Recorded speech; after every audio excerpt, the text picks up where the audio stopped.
তেজগাঁ থেকে সংবাদ সন্ধ্যা নিয়ে আপনাদের সামনে আছি আমি সুমনা সিং এবং আমি অনিমেষ কর। দুর্নীতি দমন কমিশন দুদকের তলবে কাল বৃহস্পতিবার হাজির হচ্ছেন না সাবেক আইজিপি বেনজির আহমেদ। 15 দিন সময় চেয়ে আবেদন করেছেন তিনি।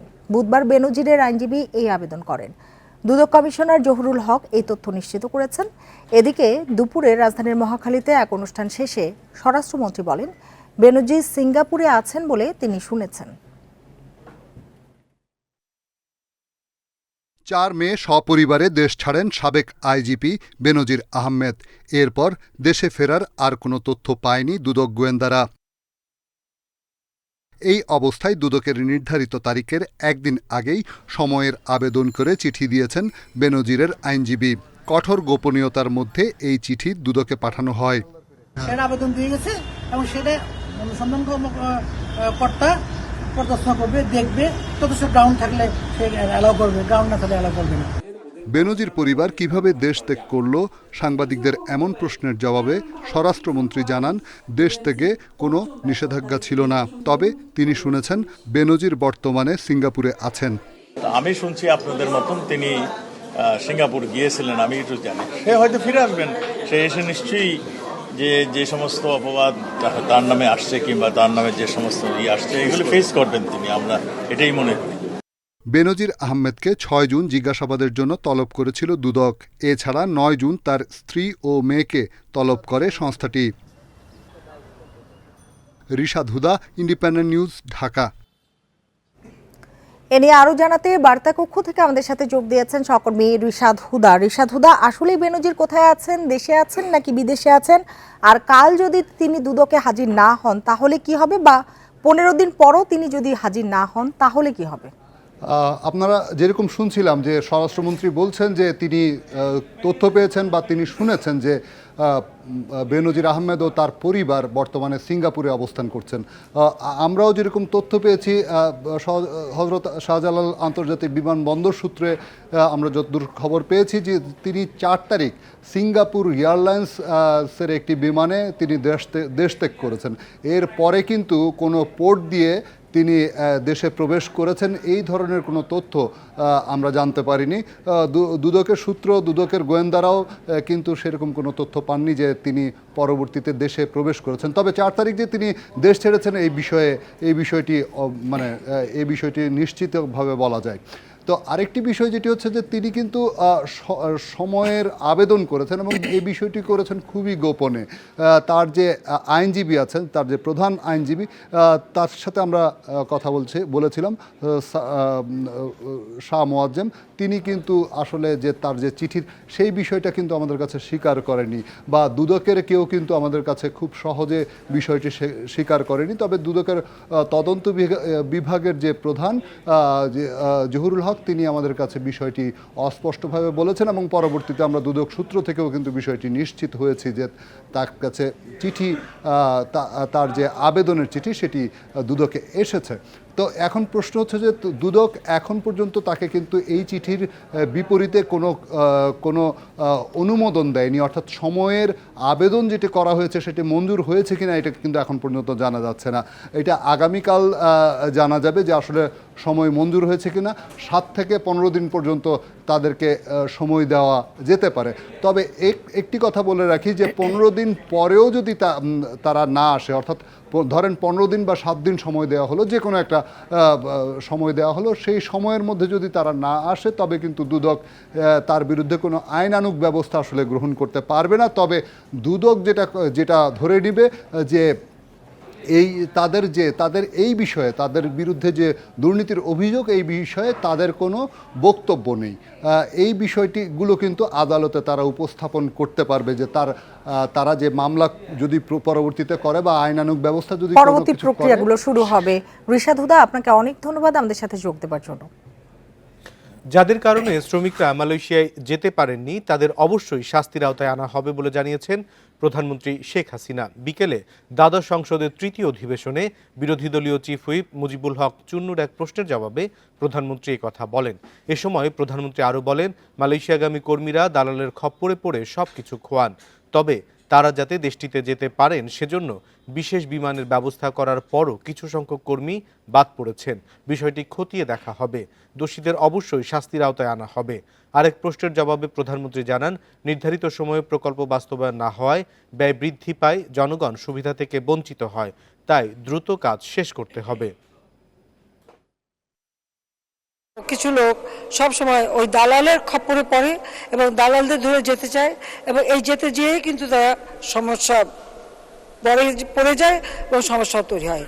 আর এবারে যেটা যাওয়ার কথা ছিল, হ্যাঁ আমরা কিন্তু মানে স্পেশাল ফ্লাইট দিয়ে অন্যান্য ফ্লাইটের সঙ্গে সংযুক্ত করে কিন্তু সবাইকে পাঠানো হয়েছে, কিন্তু অনেকে বাদ পড়ে গেছে। এবারে কি সমস্যাটা হয়েছে অবশ্যই এটা আমরা খতিয়ে দেখছি এবং এর জন্য যদি কেউ দায়ী থাকে অবশ্যই তার বিচার করা হবে। 17,000 কর্মী আর মালয়েশিয়া যেতে পারছেন না। কুয়ালালামপুর সরকার বিষয়টি অবগত হলেও আপাতত কিছু করার নেই বলে জানিয়েছে। এদিকে প্রবাসী কল্যাণ প্রতিমন্ত্রী জানিয়েছেন, আটকে পড়াদের পাঠাতে চেষ্টা অব্যাহত থাকবে। বুধবার প্রবাসী কল্যাণ মন্ত্রণালয়ে বৈঠক শেষে এসব কথা জানান তিনি। সরকারি হিসেব মতে সব প্রক্রিয়া সম্পন্ন করেও শেষ সময় মালয়েশিয়া যেতে পারেনি প্রায় 17,000 কর্মী। এই কর্মীদের তালিকা করতে গণবিজ্ঞপ্তি দিয়েছে প্রবাসী কল্যাণ মন্ত্রণালয়। এই পরিস্থিতিতে বুধবার প্রবাসী কল্যাণ মন্ত্রণালয়ে ঢাকায় নিযুক্ত মালয়েশিয়ান হাইকমিশনার হাজনা মোহাম্মদ হাশিম ও প্রবাসী কল্যাণ প্রতিমন্ত্রীর বৈঠক অনুষ্ঠিত হয়। বৈঠক শেষে মালয়েশিয়ার হাইকমিশনার জানান, আপাতত শ্রমবাজার খোলার কোনো সম্ভাবনা নেই। শেষ সময়ে ভিসা হওয়ার কারণে কর্মী যেতে পারেনি। বাইরের এমন দাবি বিষয়ে প্রশ্ন করা হলে বিষয়টি অসত্য বলে জানান হাইকমিশনার। বাংলাদেশের কর্মীদের এই ভোগান্তি সম্পর্কে কুয়ালালামপুর ওয়াকিবহাল। তবে 31 মে পর্যন্ত শেষ দিন নির্ধারিত থাকায় বর্তমানে সেটি পরিবর্তন করা সম্ভব নয়। তবে প্রবাসী কল্যাণ প্রতিমন্ত্রী জানান, আটকে পড়া 17,000 কর্মীর জন্য আপিল করা হয়েছে। বিএমইটির ছাড়পত্র না পাওয়া কর্মীদের ক্ষতিপূরণ দেওয়ার বিষয়ে নির্দেশনা না থাকলেও প্রতিমন্ত্রী দাবি করেন বিষয়টি বিবেচনা করা হবে। আমরা মালয়েশিয়ান গভর্নমেন্টকে থ্রু দি হাই কমিশন আমরা অ্যাপিল করেছি যে এই অন্ততপক্ষে এই 17,000 যাদের ভিসা পেয়েছে তাদেরকে তাদের দেশে এন্ট্রি এবং কাজের ব্যবস্থা করে দেওয়ার জন্য, সেটা আমরা রিকোয়েস্ট করেছি। কর্মী ভিসার শেষ ধাপ বিএমইটির ছাড়পত্র পাওয়ার আগেই মালয়েশিয়ার অভিবাসন প্রক্রিয়ায় যুক্ত হয়েছেন বহু কর্মী। সরকারি হিসেবে এই সংখ্যা প্রায় 50,000। ক্ষতিপূরণ দিতে এই কর্মীদের বিষয়ে স্পষ্ট পরিকল্পনা নেই সরকারের। Sultana Jahan Mitu, independent news, Dhaka. MP আজিমকে খুনের উদ্দেশ্যে অপহরণের মামলায় আসামি তানভীর ভূঁইয়া ও সেলেস্তা রহমানের পর আদালতে স্বীকারোক্তিমূলক জবানবন্দি দিয়েছেন আমানুল্লাহ ওরফে শিমুল ভূঁইয়া। ঢাকার additional chief metropolitan magistrate Tofazzal হোসেনের আদালত তাঁর জবানবন্দি রেকর্ড করেন। এর আগে দ্বিতীয় দফায় 5 দিনের রিমান্ড শেষে শিমুল ভূঁইয়াকে আদালতে হাজির করেন তদন্ত কর্মকর্তা ডিবি পুলিশের সহকারী পুলিশ কমিশনার মাহফুজুর রহমান। শিমুল ভূঁইয়া স্বেচ্ছায় স্বীকারোক্তিমূলক জবানবন্দি দিতে সম্মত হয়, তা রেকর্ড করার আবেদন করেন তদন্ত কর্মকর্তা। আদালত জবানবন্দি রেকর্ড করে তাকে কারাগারে পাঠায়। এই মামলায় শিমুল ভূঁইয়া, তানভীর ভূঁইয়া ও সেলেস্তা রহমান প্রথম দফায় 8 দিন এবং দ্বিতীয় দফায় 5 দিনের রিমান্ডে ছিলেন। সোমবার সেলেস্তা রহমান ও মঙ্গলবার তানভীর ভূঁইয়া একই আদালতে স্বীকারোক্তিমূলক জবানবন্দি দেন। এবার আসন্ন বাজেটের খবর।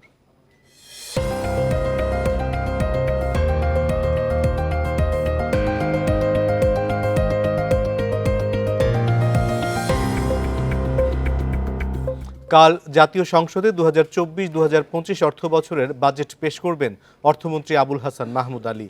চলতি অর্থ বছরের চেয়ে মাত্র 4.5% বেড়ে এবার বাজেটের আকার 7,97,000 কোটি টাকা। এবারের বাজেটে সর্বোচ্চ অগ্রাধিকার থাকছে মূল্যস্ফীতি নিয়ন্ত্রণে, সঙ্গে থাকছে বৈদেশিক মুদ্রার রিজার্ভ পরিস্থিতির উন্নয়ন ও রাজস্ব আয় বাড়ানোর চ্যালেঞ্জ। অর্থনীতির নানামুখী চ্যালেঞ্জের মধ্যে প্রথমবারের মতো বাজেট পেশ করতে যাচ্ছেন অর্থমন্ত্রী আবুল হাসান মাহমুদ আলী। আগামী অর্থ বছরের জন্য 7,97,000 কোটি টাকার বাজেট পেশ করবেন অর্থমন্ত্রী। আপনাকে ধন্যবাদ। বিশাল অঙ্কের প্রস্তাবিত এই বাজেট বাস্তবায়নের জন্য মোট রাজস্ব আয়ের লক্ষ্য ধরা হয়েছে 5,41,000 কোটি টাকা। এর মধ্যে রাজস্ব বোর্ডের লক্ষ্য ধরা হয়েছে 4,80,000 কোটি টাকা। এনবিআর বহির্ভূত খাত থেকে আসবে আরও 15,000 কোটি টাকা। প্রস্তাবিত বাজেটে বার্ষিক উন্নয়ন কর্মসূচি এডিপির আকার ধরা হয়েছে 2,65,000 কোটি টাকা। চলতি অর্থবছরে সংশোধিত বাজেটে এডিপির আকার করা হয় 2,45,000 কোটি টাকা।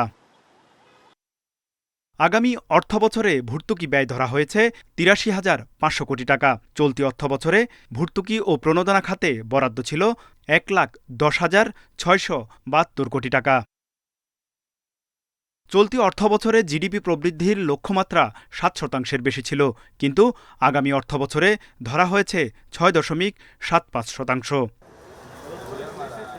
আগামী অর্থবছরে নিত্যপণ্য মানুষের ক্রয়ক্ষমতার মধ্যে রাখা এবং জীবনযাত্রার মান যেন সীমার মধ্যে থাকে সেটি নিশ্চিত করতে চান অর্থমন্ত্রী। এজন্য মূল্যস্ফীতির লক্ষ্য ধরা হয়েছে 6.5%। ঘাটতি মেটাতে 2,56,000 কোটি টাকা দেশি বিদেশি উৎস থেকে ঋণ গ্রহণের পরিকল্পনা থাকছে, যা জিডিপির 4.6%।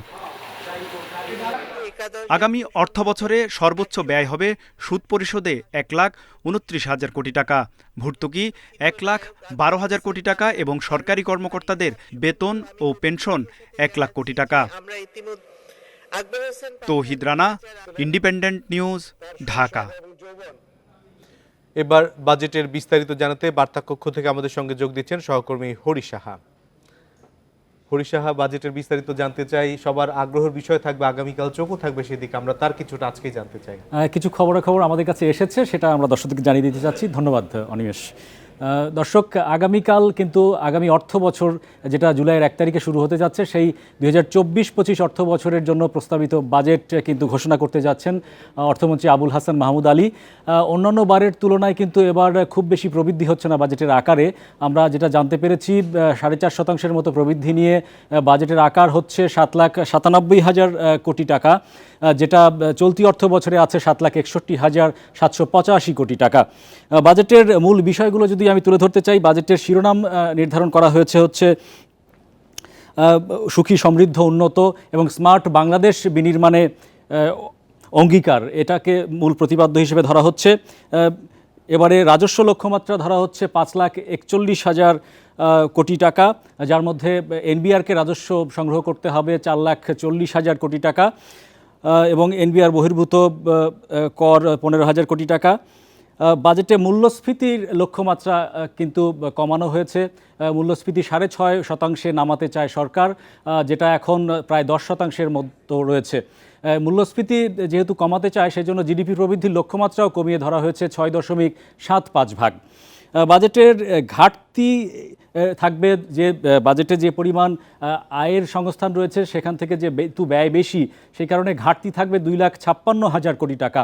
এই ঘাটতি মেটাতে সরকার ব্যাংক খাত থেকে 1,35,000 কোটি টাকার বেশি ঋণ নিতে চায় এবং বৈদেশিক ঋণের প্রক্ষেপণ করেছেন 90,700 কোটি টাকা। বাকি সঞ্চয়পত্র থেকে 15,400 কোটি টাকা এবং অন্যান্য উৎস এবং অনুদান থেকে 12,400 কোটি টাকা সংস্থান করতে চায় সরকার। বাজেটের কর কাঠামোতে একটি বড় পরিবর্তন কিন্তু আমরা লক্ষ্য করছি, যেটা আসতে যাচ্ছে।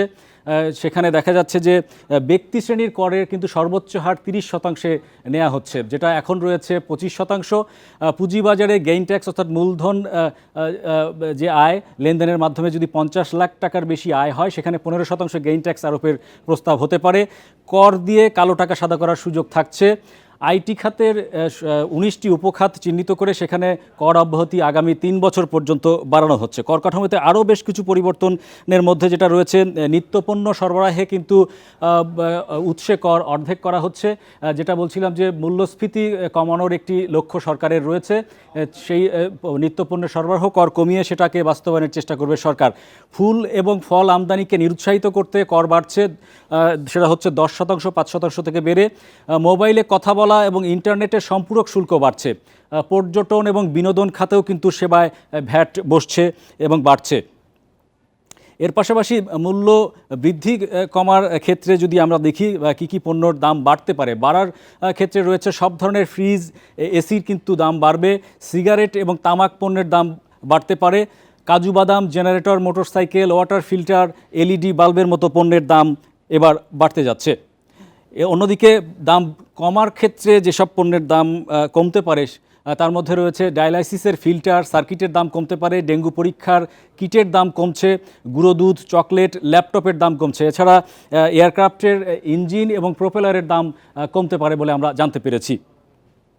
তো দর্শক, আগামীকাল মাননীয় অর্থমন্ত্রী আবুল হাসান মাহমুদ আলী কিন্তু বাজেট প্রস্তাব পেশ করবেন। পেশ করলে বিস্তারিত তথ্য সেখানে আমরা জানতে পারবো। তো অনিমেষ, এই ছিল আমার কাছে সবশেষ। ধন্যবাদ হরি সাহেব। সবার আমাদের নজর আসলে কোন জিনিসের দাম বাড়বে এবং কমবে তার দিকে, আপনি তার কিছুটা আমাদের জানিয়েছেন। আমরা দেখবো যে আগামীকাল বাজেটের পরে কি পরিস্থিতি হয় বাজারে। আপনাকে অনেক ধন্যবাদ হরি। আপনাকেও ধন্যবাদ। 4 ধাপের উপজেলা নির্বাচন শান্তিপূর্ণ হওয়ায় নির্বাচন কমিশন সন্তুষ্ট বলে জানিয়েছেন প্রধান নির্বাচন কমিশনার কাজী হাবিবুল আউয়াল। এদিকে চতুর্থ ও শেষ ধাপে অর্ধেক ভোট কেন্দ্রের তথ্য অনুযায়ী 34.33% ভোট পড়েছে বলে জানান সিইসি। ভোট গ্রহণ শেষে বিকেলে নির্বাচন কমিশন ভবনে তিনি এসব কথা বলেন। দেশের মোট 495 উপজেলার মধ্যে নির্বাচন উপযোগী 450 উপজেলায় 4 ধাপে ভোট হয়েছে। এবার বুধবার সকাল 8টায় চতুর্থ ও শেষ ধাপে 60 উপজেলায় ভোট গ্রহণ শুরু হয়, যা একটানা চলে বিকাল 4টা পর্যন্ত। 6টি উপজেলায় ইভিএমে এবং বাকিগুলোতে ব্যালট পেপারে ভোট হয়। প্রথম ধাপে 139 উপজেলায় ভোট হয় 8 মে। এসব উপজেলায় গড়ে প্রায় 36% ভোট পড়ে। 21 মে দ্বিতীয় ধাপে 156 উপজেলায় ভোট হয়, তাতে ভোটের হার ছিল 38%। তৃতীয় ধাপে 29 মে 87 উপজেলায় ভোট হয়, ভোট পড়ে 36%। চতুর্থ ও শেষ ধাপেও এমন ভোট পড়তে পারে।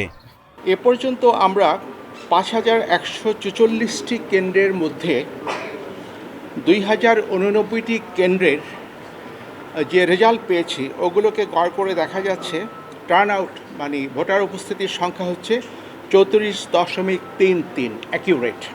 4 ধাপের ভোটের মূল্যায়ন করতে চাননি সিইসি, তবে ভোট শান্তিপূর্ণ হওয়ায় সন্তুষ্ট বলে মন্তব্য করেন সিইসি। নির্বাচনটা কোনো রকম মেজর কোনো ইনসিডেন্ট, আমরা বিশেষ করে সহিংসতা হয়নি, সেটা একদিক থেকে স্যাটিসফাইং একটা ইস্যু।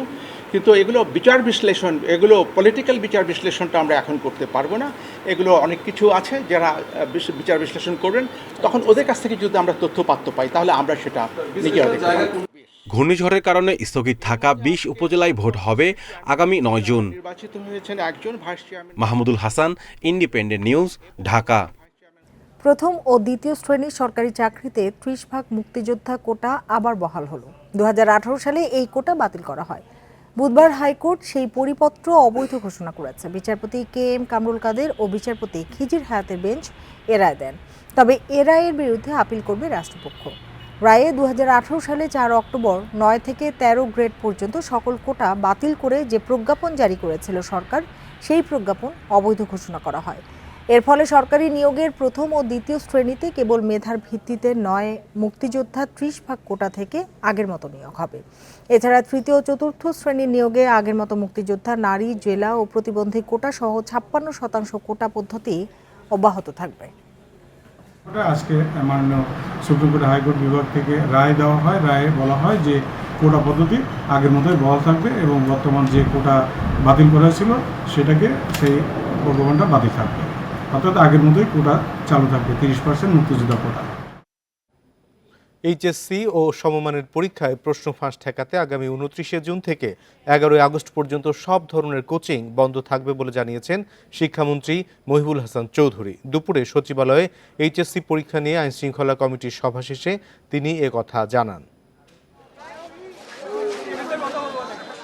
আগামী 30 জুন থেকে শুরু হচ্ছে এইচএসসি পরীক্ষা। লিখিত পরীক্ষা চলবে 11 আগস্ট পর্যন্ত, আর ব্যবহারিক শেষ হবে 21 আগস্ট। এবার এইচএসসি পরীক্ষায় অংশ নিবে 14,50,790 জন পরীক্ষার্থী। পুনর্বিন্যাসকৃত সিলেবাসে পূর্ণ সময়ে পূর্ণ নম্বরে অনুষ্ঠিত হবে এই পরীক্ষা। এদিকে পরীক্ষা চলাকালে কোনো অঞ্চলে বন্যা হলে সেখানে ওই সময়ে পরীক্ষা নেওয়া হবে না বলে জানিয়েছেন শিক্ষামন্ত্রী।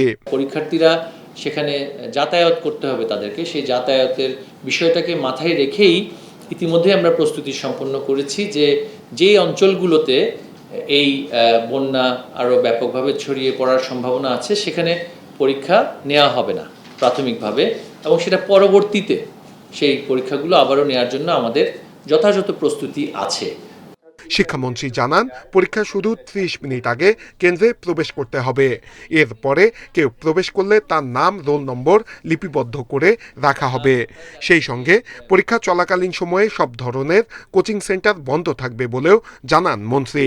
শিক্ষা বোর্ড সমূহের পরীক্ষা নিয়ন্ত্রণ কক্ষের সাথে সংশ্লিষ্ট পরীক্ষা কেন্দ্রগুলো অনলাইনে সার্বক্ষণিকভাবে তথ্যাদি আদান প্রদান করবেন। পরীক্ষা শেষে আমরা প্রত্যাশা করছি যে নির্ধারিত সময়ের মধ্যে ফলাফল প্রকাশিত হবে। সামাজিক যোগাযোগ মাধ্যমে প্রশ্ন ফাঁস সংক্রান্ত কেউ কোনো গুজব ছড়ালে কঠোর ব্যবস্থা নেওয়া হবে বলে জানিয়েছেন মন্ত্রী। ছাত্রী সংখ্যা কিন্তু আসলে নূরে আলম, ইন্ডিপেন্ডেন্ট নিউজ, ঢাকা। এই ছিল সংবাদ সন্ধ্যায়। ইন্ডিপেন্ডেন্ট টেলিভিশনের সব খবর আরো বিস্তারিত জানতে চোখ রাখুন ফেসবুক, ইউটিউব এবং এক্সে। ধন্যবাদ সবাইকে এতক্ষণ সাথে থাকার জন্য।